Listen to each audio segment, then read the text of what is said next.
今年も花柚子がたくさんなってくれました。花柚子 500g あります。これをシロップ漬けにしようと思います。使うものは花柚子 500g と氷砂糖 500g 使います。まず花柚子の方はつけてるところをちょっと切り落として半分に切って、そしてここの種をフォークなどみたいなので種を全部取り出します。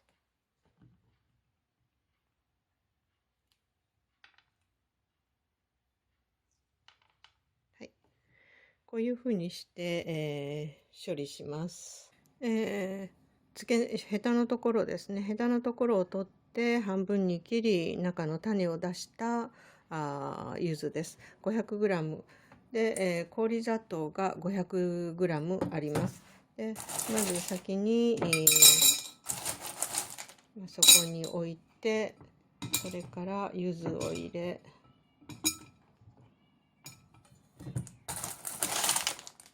氷砂糖を入れて、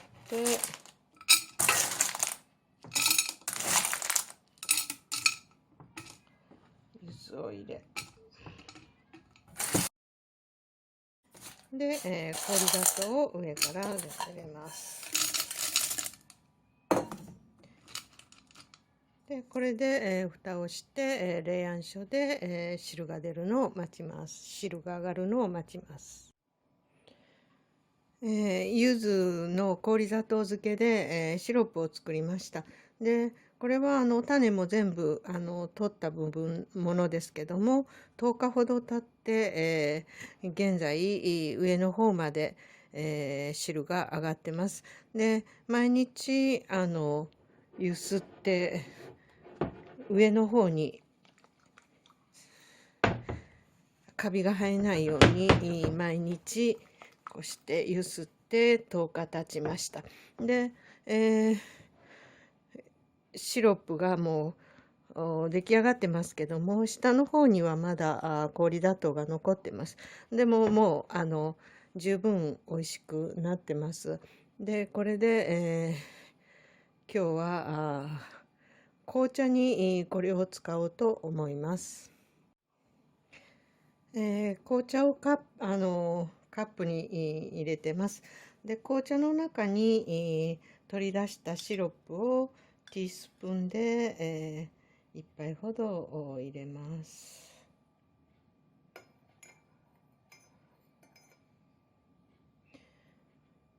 レモンと同じような効果があって、さっと